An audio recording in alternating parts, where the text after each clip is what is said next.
हर हर महादेव, राधे राधे। महादेव का चमत्कार शिव भक्त के साथ। शिव यानी महाकाल, भोलेनाथ, शंभू, नीलकंठ और न जाने ऐसे कितने नामों से पुकारे जाने वाले शिव की महिमा के बहुत से किस्से धार्मिक किताबों में मिलते हैं। शिव आदि और अंत भी है, अर्थात शिव सृष्टि के कण कण में विद्यमान है। शिव महिमा से कोई व्यक्ति अछूता नहीं है और इसी चमत्कार को चित्रित करने के लिए ये कहानी लिखी गई है, जो आपको धार्मिक ज्ञान के सागर में स्नान करने को विवश कर देगी। एक शहर था जहाँ बहुत बड़ा मंदिर था। मंदिर में भक्तों का तांता हमेशा लगा रहता था।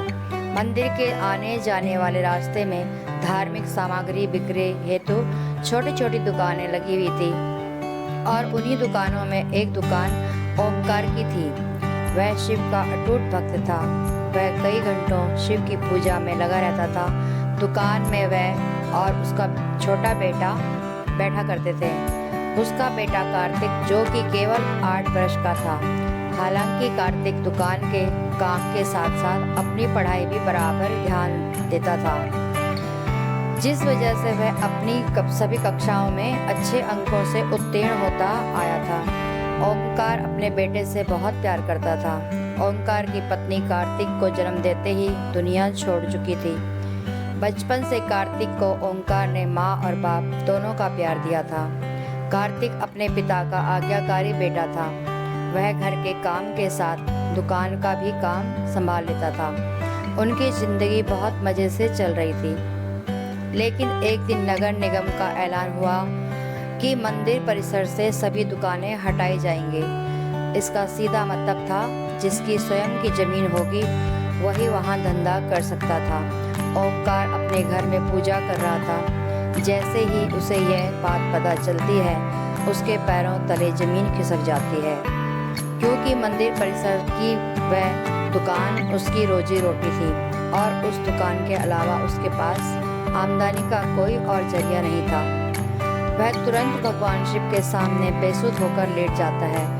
ओंकार की आंखों में आंसू आ जाते हैं और वह शिव भगवान से कहता है, क्यों दे रहे हो मुझे इतनी तकलीफ? प्रभु, क्या मैंने कोई पाप किए थे? कुछ देर बाद ओंकार शिव भगवान के सामने हाथ जोड़कर खड़ा होता है और अपनी दुकान की तरफ भागता है। सभी दुकानदारों को दुकान से सामान खाली करने के लिए 1 दिन का समय दिया जाता है, जिसके लिए लाउडस्पीकर से लगातार सारे मंदिर परिसर में सरकारी ऐलान होता रहता है। सरकार के इस फैसले का सभी विरोध कर रहे होते हैं, लेकिन मंदिर में भक्तों की संख्या बढ़ने की वजह से रोड का चौड़ीकरण करना अनिवार्य था। हालांकि प्रशासन ने मंदिर से थोड़ा दूर एक सरकारी जमीन में दुकानें बनाने की इजाज़त दे दी थी, लेकिन उन जमीनों को लीज पर दिया जाना था और लीज की रकम लगभग जमीन की कीमत के बराबर ही पहुंच रही थी, जो कि ओंकार की पहुंच से बाहर थी। ओंकार दुकान के अलावा कुछ और काम नहीं कर सकता था, इसलिए वह लीज पर जमीन लेने के लिए आवेदन भर देता है और 2 ही दिनों के अंदर उसे 35% राशि जमा करवाने का नोटिस मिलता है। उसने कई सालों से दुकान से पैसे कमा कर जोड़े थे, इसलिए उसके पास लगभग आधी राशि तो उपलब्ध थी। इसलिए वह 2 दिन के अंदर 35% रकम जमा करवा देता है और बाकी का बचा हुआ 15 दिनों के अंदर जमा करवाने का समय दिया जाता है। ओंकार अपने बेटे से कहता है कि बेटा, हमें ये ज़मीन कुछ भी करके लेना होगा। मेरे पास आधे ही पैसे हो पा रहे हैं, बाकी पैसों के लिए हम बैंक से लोन ले लेते हैं। कार्तिक उम्र में छोटा जरूर था, लेकिन वह बहुत समझदार था। वह अपने पिता की बात से सहमत हो जाता है। ओंकार अपने बेटे को लेकर बैंक पहुंच जाता है और प्रबंधक के पास जाकर लोन के लिए आवेदन देता है। बैंक प्रबंधक उससे कहते हैं कि हम आपको लोन तभी देंगे जब कोई ऐसा व्यक्ति आपकी गारंटी दे जिसका खाता हमारे बैंक में हो। ओंकार इस बैंक से संबंधित किसी व्यक्ति को नहीं जानता था। वह यहाँ पहली बार आया था। ओंकार हताश हो जाता है और वह बैंक के बाहर सर में हाथ रखकर बैठ जाता है।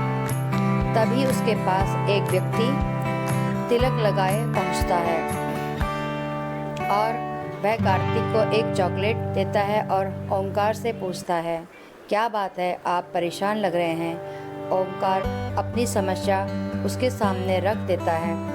तभी वह व्यक्ति कहता है, बस इतनी सी बात है, चलिए मैं आपकी गारंटी देता हूँ, मेरा भी खाता इसी बैंक में है।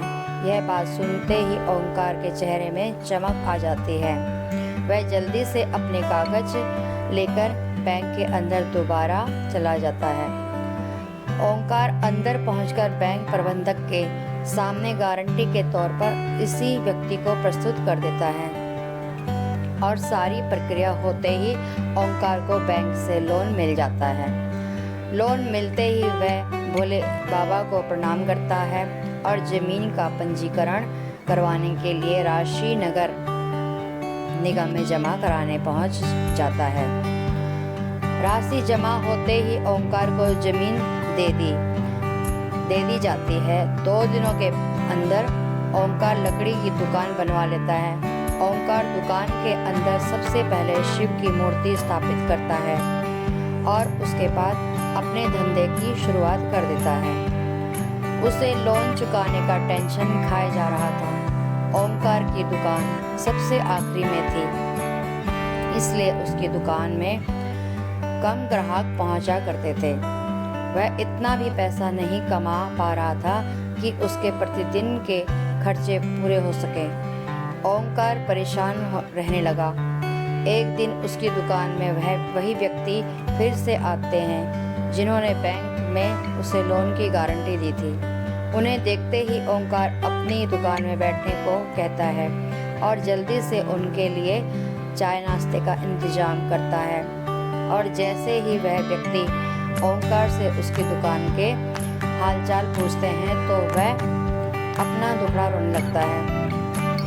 वह व्यक्ति शिव की मूर्ति को नीचे रखे देख ओंकार से कहते हैं, तुमने शिव भगवान को ऐसे क्यों स्थापित किया है? उनके लिए छोटा सा मंदिर बना लो, तुम्हारा कल्याण हो जाएगा। और इतना कहकर वह वहाँ से चले जाते हैं। ओंकार उस व्यक्ति के जाते ही अपने काम में लग जाता है। 1-2 महीने के अंदर ओंकार की हालत बदतर होने लगती है। वह कर्ज में डूबता जा रहा था, लेकिन उसके बावजूद वह शिव की पूजा में उतना ही समय देता था जितना हमेशा देता आया था। एक दिन वह थोड़ा जल्दी दुकान पहुंच जाता है और दुकान की साफ सफाई करने लगता है। ओंकार को अचानक उस व्यक्ति की बात याद आई है कि शिव के लिए छोटा सा मंदिर बना लो। तभी ओंकार कुछ मजदूरों को बुलाकर दुकान के कोने में छोटा सा मंदिर बनवाने के लिए गड्ढा खुदवाने लगता है। लेकिन बहुत प्रयास करने के बाद भी उस जगह पर गड्ढा नहीं हो रहा था। और जब मिट्टी हटाकर मजदूर देखते हैं तो वह दंग रह जाते हैं। उन्हें एक विशाल शिवलिंग का ऊपरी हिस्सा दिखाई दे रहा होता है और जैसे ही वह किनारे किनारे मिट्टी हटाते हुए गहराई तक जाते हैं तो सभी के पसीने छूट जाते हैं, क्योंकि वह कोई साधारण शिवलिंग नहीं था। इसका आकार बहुत विशाल था और उसका पत्थर फौलाद से भी मजबूत था। शिवलिंग निकलते ही दुकान के चारों तरफ से हजारों लोगों की भीड़ जमा हो जाती है। दूर दूर से लोग वहाँ शिवलिंग को देखने पहुँच जाते हैं। शिव की इतनी बड़ी मूर्ति जमीन के अंदर से निकलते ही खनिज विभाग के लोग उसे जब्त कर लेते हैं। शिवलिंग को मंदिर की संपत्ति मानकर मंदिर में स्थापित कर दिया जाता है, लेकिन मूर्ति निकलने की वजह से ओंकार की दुकान की कीमत आसमान छूने लगती है। सभी ग्राहक उसी दुकान से सामान लेने के लिए लाइन लगाने लगते हैं। दरअसल लोग इस जमीन को शिव जन्मभूमि का अंश समझने लगते थे। शिव महिमा ने ओंकार का जीवन बदल दिया। बदल दिया था।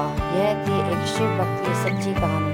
कैसी लगी आप सबको कमेंट करके बताएं। अच्छी लगे तो वीडियो को लाइक और शेयर करें। महादेव आप सबको भी बहुत सारी खुशियाँ दें। हर हर महादेव। राधे राधे।